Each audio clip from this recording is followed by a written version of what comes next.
Hi hello ಎಲ್ಲರಿಗೂ ನಮಸ್ಕಾರ. ಎಲ್ಲರೂ ಹೇಗಿದ್ದೀರಾ? ನಾನಂತೂ ತುಂಬ ಚೆನ್ನಾಗಿದ್ದೀನಿ. ನೀವು ಎಲ್ಲರೂ ಚೆನ್ನಾಗಿದ್ದೀರಾ ಅಂತ ಅಂದ್ಕೊತಿದ್ದೀನಿ. ಏನು ಇವತ್ತು ಬಂದು ಶುಕ್ರವಾರದ ವ್ಲಾಗ್ ಇದು. ಆಗಲೇ ನೋಡಿ 5 ಗಂಟೆ ಆಗಿದೆ ಟೈಮು. ನೋಡಿ ಹೊಲ್ಟಾಗಿ ಕಾಣಿಸ್ತಿದೆ.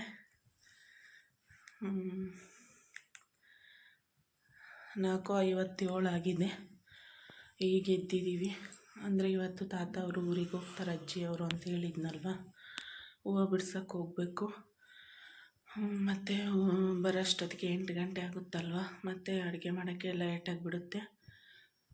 ಸೊ ಹಾಗಾಗಿ ಹೋಗೋ ಅಷ್ಟೊತ್ತಿಗೆ ಕಸ ಎಲ್ಲ ಹೊಡ್ಕೊಬಿಟ್ಟು ಹೊರಗಡೆ ಎಲ್ಲ ರಂಗೋಲಿ ಹಾಕ್ಬಿಟ್ಟು ಇನ್ನು ಒಳಗಡೆ ಪಾತ್ರೆ ಎಲ್ಲ ತೊಳ್ಕೊಬಿಟ್ಟು ಗ್ಯಾಸ್ ಕಟ್ಟೆಲ್ಲ ಕ್ಲೀನ್ ಮಾಡಿ ಹೋಗ್ಬಿಟ್ರೆ ನನಗೆ ಹೂವು ಬಿಡಿಸ್ಬಂದು ಅಡುಗೆ ಒಂದು ಮಾಡಬೇಕಾಗಿರುತ್ತೆ.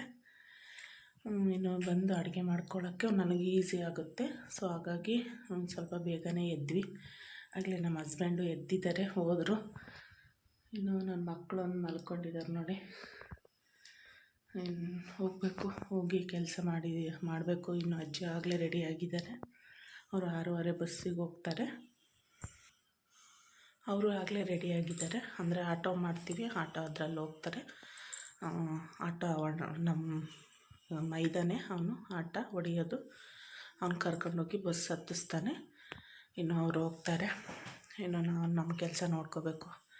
ಎಲ್ಲ ಜಲ್ದಿ ಕೆಲಸ ಮಾಡಿಬಿಟ್ಟು ಇನ್ನು ಹೂ ಬಿಡ್ಸೋಕ್ಕೆ ಹೋಗಬೇಕು. ಬರೋಷ್ಟೊತ್ತಿಗೆ 8 ಗಂಟೆ ಆಗುತ್ತೆ.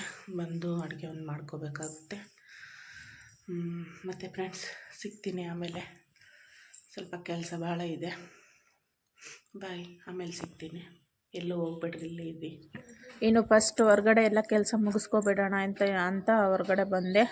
ಅದಕ್ಕೆ ಇದು ಅಜಾರ್ ಕೆಳಗೆಲ್ಲ ಕಸ ಹೊಡ್ಕೊಬಿಡ್ತೀನಿ ಫಸ್ಟು. ಎಲ್ಲ ಅಂದರೆ ಕೆಳಗೆ ಹೊಡೆದ್ಬಿಡ್ತೀನಿ. ಕೆಳಗೆ ಹೊಡೆದ್ಬಿಟ್ಟು ಎಲ್ಲ ಒಂದು ಸತಿ ತುಂಬಾಕ್ಬಿಡ್ತೀನಿ. ಇಲ್ಲ ಸೈಡಲ್ಲಿ ಒಂದು ಸ್ವಲ್ಪ ಜಾಗ ಇದೆ ಗಿಡದ ಹತ್ರ, ಅಂದರೆ ಹೊಂಗೆ ಮರ ಇದೆ ನಮ್ಮ ಮನೆ ಹತ್ರ. ಆ ಹೊಂಗೆ ಮರಕ್ಕೆ ಒಂದು ಸ್ವಲ್ಪ ಗೊಬ್ಬರ ಥರ ಆಗುತ್ತೆ ಅಂತ ಸೈಡಿಗೆಲ್ಲ ಹೊಡೆದ್ಬಿಡ್ತೀನಿ ನಾನು. ಹಾಕಲ್ಲ ಕಸನ. ಏನು ಅಷ್ಟೊಂದು ಕಸ ಏನಿರಲ್ಲಲ್ವ. ಪೇಪರ್ಸು ಆ ಥರ ಇದ್ದರೆ ವೇಸ್ಟು ಎಲ್ಲ ಆ ಥರ ಇದ್ದರೆ ಸೈಡಿಗೆ ಆ ಕಡೆ ನಮ್ಮ ತಾತ ಬೆಂಕಿ ಇಡ್ತಾರೆ. ಅದಕ್ಕೆ ಒಂದು ಸ್ವಲ್ಪ ಪ್ಲಾಸ್ಟಿಕ್ ಪೇಪರ್ ಎಲ್ಲ ಭಾಳ ಇದ್ಬಿಟ್ರೆ ವಾರಕ್ಕೊಂದು ಸತಿ ಆ ಥರ ಬೆಂಕಿ ಹಚ್ಚಿಡ್ತೀವಿ. ಅದೆಲ್ಲ ಸುಟ್ಟೋಗ್ಬಿಡುತ್ತೆ, ಪೇಪರ್ಸ್ ಎಲ್ಲ ಸುಡ್ತೀವಿ. ಇನ್ನು ಕಸ ಇರುತ್ತಲ್ವ ತಿಪ್ಪೆಗೆ ಹಾಕ್ತೀವಿ. ಇಲ್ಲ ನಾನು ಇಲ್ಲಿ ಹೊರಗಡೆ ಈ ಕಡೆ ಮನೆ ಹತ್ರ ಹೊಡೆಯೋ ಕಸ ಎಲ್ಲ ಅಲ್ಲಿ ಹೊಂಗೆ ಮರದ ಹತ್ರ ಒಂದು ಸ್ವಲ್ಪ ಗೊಬ್ಬರ ಆಗುತ್ತೆ ಗಿಡಕ್ಕಂತ ಅಲ್ಲಿಗೆ ಹಾಕ್ಬಿಡ್ತೀನಿ ಈ ಕಸನ. ಅಷ್ಟೊಂದೇನು ಕಸ ಇರಲ್ಲ. ಸೊ ಹಾಗಾಗಿ ಗಿಡಕ್ಕೆ ಹಾಕ್ತೀನಿ. ಇನ್ನು ಹೊರಗಡೆ ಎಲ್ಲ ಕೆಲಸ ಎಲ್ಲ ಮುಗಿಸ್ಕೊಬಿಡೋಣ ಅಂತ ಫಸ್ಟು.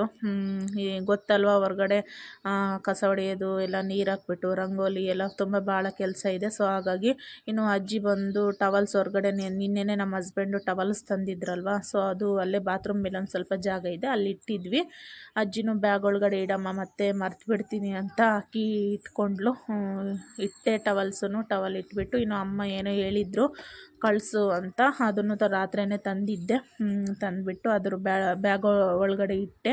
ಮತ್ತು ಅವರದು ಒಂದು ಸ್ವಲ್ಪ LIC ಬಾಂಡು ಇಲ್ಲೇ ನಮ್ಮ ಮನೇಲೇನೋ ಸ್ವಲ್ಪ ಬೇಕಿತ್ತು. ಅಮ್ಮಂದು ನಮ್ಮ ಮನೇಲೇ ಇತ್ತು LIC ಬಾಂಡು, ಅದನ್ನು ಕಳಿಸ್ಬೇಕಿತ್ತು.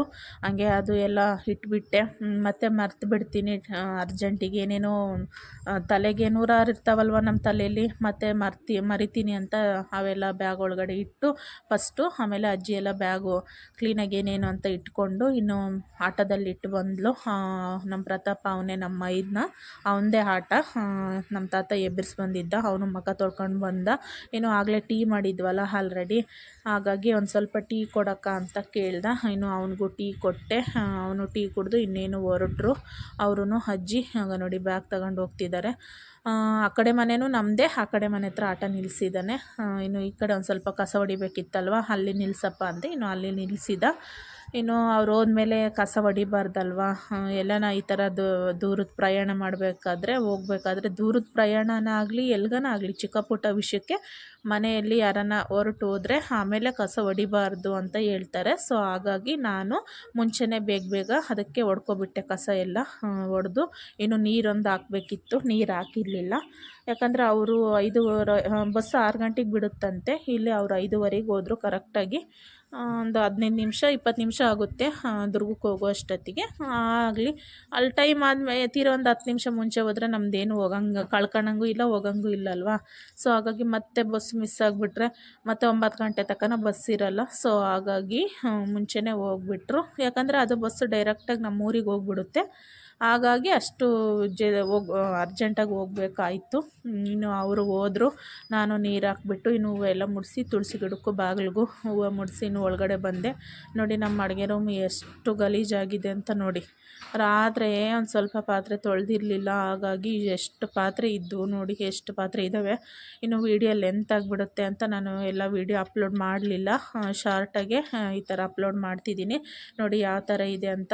ಎಲ್ಲ ಕ್ಲೀನ್ ಮಾಡಿಕೊಂಡೆ, ಗ್ಯಾಸ್ ಕಟ್ಟೆ ಪಾತ್ರೆ ಎಲ್ಲ ತೆಗೆದು ಸಿಂಕಾಗಿ ಹಾಕ್ಬಿಟ್ಟು ಅವು ಎಲ್ಲ ಟಬ್ ಒಳಗಡೆ ಇರೋ ದಬಾಕಿ ಮತ್ತು ತೊಳೆದು ಎಲ್ಲ ಫುಲ್ ಪಾತ್ರೆ ಇದ್ದವು. 2 ಸತಿ ತೊಳೆದಿದ್ದೀನಿ. ಅದು ದಬಾಕೋಬೇಕು, ತೊಳಿಬೇಕು, ಯಾಕಂದರೆ ಅದು ಟಬ್ಬು ಚಿಕ್ಕದಲ್ವ, ಅಷ್ಟೊಂದು ಪಾತ್ರೆ ಇನ್ನೆಲ್ಲಿ ಇಡಿಸ್ತಾವೆ ಹೇಳಿ. ಮತ್ತು ತೊಳಿಬೇಕು, ತುಂಬಿದ ಮೇಲೆ ದಬಾಕ್ಕೋಬೇಕು, ಆ ಥರ ಆಗ್ಬಿಟ್ಟಿದೆ. ಇನ್ನು ಭಾಳ ಇದ್ವಲ್ವ ಪಾತ್ರೆ. ಇನ್ನು ಎಲ್ಲ ನೋಡಿ ಎಷ್ಟು ಕ್ಲೀನಾಗೆ ಸಿಂಕು ಮತ್ತು ಪಾತ್ರೆ, ಗ್ಯಾಸು ಮತ್ತು ಗ್ಯಾಸ್ ಕಟ್ಟೆ ಎಲ್ಲ ಕ್ಲೀನಾಗಿ ತೊಳ್ಕೊಬಿಟ್ಟೆ. ಇವಾಗ ನೋಡಿ ಎಷ್ಟು ಖುಷಿ ಆಗುತ್ತೆ ನನಗೆ ನೋಡಿ.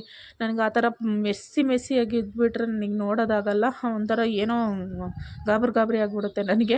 ಸೊ ಹಾಗಾಗಿ ನಾನು ಫಸ್ಟು ಗ್ಯಾಸ್ ಕಟ್ಟೆ ಪಾತ್ರೆ ಎಲ್ಲ ತೊಳ್ಕೊಬಿಟ್ಟೆ. ಇನ್ನು ಮುಂದಿನ ಕೆಲಸ, ನಾನು ಟೀ ಸಮೇತ ಕುಡಿಯಲ್ಲ ಕಣ್ರಿ, ಫಸ್ಟ್ ಕೆಲಸ ಆಗಿಬಿಡ್ಬೇಕು ನನಗೆ. ಇನ್ನು ಆಗಲೇ ಎದ್ದ ತಕ್ಷಣ ನೀರು ಕುಡಿದಿದ್ದೆ, ಅಂದರೆ ನಾನು ಆಳೊಟ್ಟಿಗೆ ಟೀ ಕುಡಿಯಲ್ಲ. ಎದ್ದ ತಕ್ಷಣ ನೀರು ಕುಡಿದ್ಬಿಟ್ಟು ನಾನು ಟೀ ಕುಡಿಯೋದು. ಆದರೆ 3/4 ಗಂಟೆ ಆಗಿತ್ತು ನಾನು ಎದ್ದು. ಏನೋ ಟೀ ಬಿಸಿ ಮಾಡಿಕೊಂಡು ಈಗ ಟೀ ಕುಡಿಬೇಕು. ನನ್ನ ಮಗಳೂ ಎದ್ದಿದ್ಲಾಗಲೇ, ಚಳಿ ಹೊರ್ಗಡೆ ಬರಬೇಡ ಹಂಗೆ ಮಕ್ಕ ಅಂತ ಹೇಳಿದೆ, ಹಾಗಾಗಿ ಅವಳು ಹಾಗೆ ಮಕ್ಕೊಂಡಿದ್ಲು. ಇನ್ನು ನಾನು ಟೀ ಕುಡಿದೆ. ನಮ್ಮ ಹಸ್ಬೆಂಡ್ ಅವರು ಎದ್ದ ತಕ್ಷಣವೇ ಕುಡಿದಿದ್ರು. ಅವ್ರಿಗೂ ಹೇಳ್ತೀನಿ ನಾನು, ಒಂದು ನೀರು ಕುಡಿದ್ಮೇಲೆ ಒಂದು 30 ಮಿನಿಟ್ಸ್ ಬಿಟ್ಟು ಟೀ ಕುಡಿಯಪ್ಪ ಅಂತ, ಆದರೂ ಕೇಳಲ್ಲ. ಅವ್ರು ಆಗಲೇ ಕುಡಿದಿದ್ರು, ಅಂದರೆ ಟೀ ಕುಡಿಯೋಕ್ಕಿಂತ ಮುಂಚೆ ಅವರು ನೀರು ಕುಡಿತಾರೆ, ಆಮೇಲೆ ಹಿಂದೆಲೇ ಟೀ ಕುಡಿದ್ಬಿಡ್ತಾರೆ. ಅವ್ರಿಗೆ ಹೇಳಿದರೆ ಕೇಳಲ್ಲ. ಇನ್ನು ನಾನು ಟೀ ಕುಡಿದು ಬಂದೆ. ಇನ್ನು ಅವೇ ನೋಡಿ, ನಾವು ಹೂ ಬಿಡ್ಸೋಕ್ಕೆ ಹೋಗೋದು, ಬಟ್ಟೆ ನಾವು ಕಟ್ಕೊಳ್ಳೋದು, ಒಡಿ ಬಟ್ಟೆ ಅಂತೀವಿ ನಾವು, ಆ ಬಟ್ಟೆ ಕಟ್ಕೊಬಿಟ್ಟು ಹೂ ಬಿಡಿಸೋದು. ಇನ್ನು ಹೂವು ಬಿಡಿಸ್ಕೊಂಡು ಬಂದ್ವಿ. ಅಷ್ಟು ಸಿಕ್ಕಿದ್ವಿ ಇವತ್ತು ಹೂವು. ಅರಶಿನದ ಕಲರ್ ಚೀಲ, ಗೊಬ್ಬರದ ಚೀಲ ಅಷ್ಟು ಸಿಕ್ಕಿದ್ವು.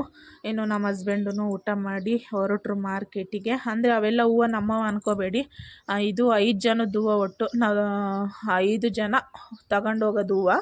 ಇವತ್ತೆಲ್ಲೆಲ್ಲ ಅವರೂ ಹೋಗ್ಬಿಟ್ಟಿದ್ರು. ಸೊ ಹಾಗಾಗಿ ಸ್ವಲ್ಪ ಇದ್ವು, ಅವರವೇನು ಭಾಳ ಇರ್ತಿರ್ಲಿಲ್ಲ. ಅದಕ್ಕೆ ಅದು ದೊಡ್ಡ ಕೆಂಪು ಚೀಲದೊಳಗಡೆ ಒಂದು ಇಬ್ಬರವು ಹಾಕ್ಕೊಂಡಿದ್ದಾನೆ, ಮತ್ತು ಕೆಳಗಿರೋರು ಒಬ್ಬರವು, ಮತ್ತು ಈ ಕಡೆ ಮುಂದೆ ಇಬ್ಬರವಿದ್ದಾವೆ. ತೀರ ತಗೊಂಡೋಗಪ್ಪ ಇವತ್ತು ಅಂದ್ರಲ್ಲ. ಸೊ ಹಾಗಾಗಿ ನಮ್ಮ ಹಸ್ಬೆಂಡನ್ನು ತಗೊಂಡೋಗ್ತೀನಿ ಬಿಡು ಅಂತ ಇವತ್ತು ನಮ್ಮ ಹಸ್ಬೆಂಡ್ ಒಬ್ಬರೇ ಹೋಗ್ತಿರೋದು ಮಾರ್ಕೆಟಿಗೆ. ನೋಡಿ, ನಮಸ್ಕಾರ ಫ್ರೆಂಡ್ಸ್, ಎಲ್ಲರಿಗೂ ಹಾಯ್. ಈಗಿನ್ನೂ ಬಂದ್ವಿ, ಅಂದರೆ ಆಗಲೇ ಸ್ವಲ್ಪ ಹೊತ್ತಾಯಿತು ಬಂದು, ಹೂ ಬಿಡಿಸ್ಕೊಂಡು ಬಂದು.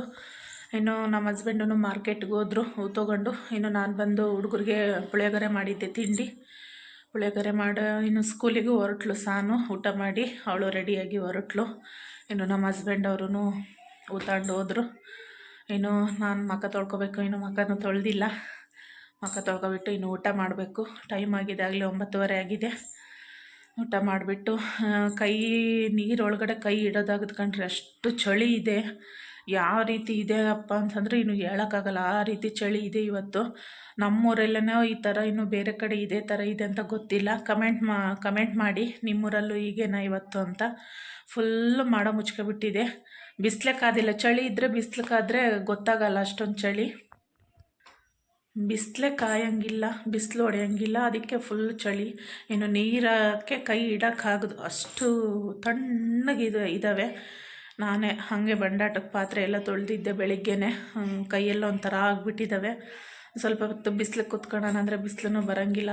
ಇನ್ನೂ ಅಷ್ಟು ಚಳಿ ಇದೆ, ಫುಲ್ ಮಾಡ ಮುಚ್ಕೊಬಿಟ್ಟಿದೆ. ಅಂದರೆ ಮಳೆ ಮಾಡ ಆಗ್ತದಲ್ವ, ಆ ರೀತಿ ಇದೆ ನಮ್ಮೂರಲ್ಲಿ ಇವತ್ತು ಕ್ಲೈಮೇಟು. ಡೈಲಿ ಏನು ಈ ಥರ ಇರ್ತಿರ್ಲಿಲ್ಲ, ಇವತ್ತು ಮಾತ್ರ ಇದೆ ಈ ಥರ. ತುಂಬ ಚೆನ್ನಾಗಿದೆ ಅಂತಲೇ ಹೇಳ್ಬೋದು ಕ್ಲೈಮೇಟು, ಆದರೆ ಚಳಿಗೆ ತೊಡ್ಕೊಳೋದಾಗಲ್ಲ ಅಷ್ಟೇ. ಮತ್ತು ಫ್ರೆಂಡ್ಸ್, ಹೋಗ್ತೀನಿ ಈಗ, ಮುಖ ತೊಳ್ಕೊಬಿಟ್ಟು ಇನ್ನು ಊಟ ಮಾಡ್ತೀನಿ. ಊಟ ಮಾಡಿಬಿಟ್ಟು ಮತ್ತೆ ಸಿಗ್ತೀನಿ, ಅಲ್ಲಿವರೆಗೂ ಬರ್ತೀನಿ.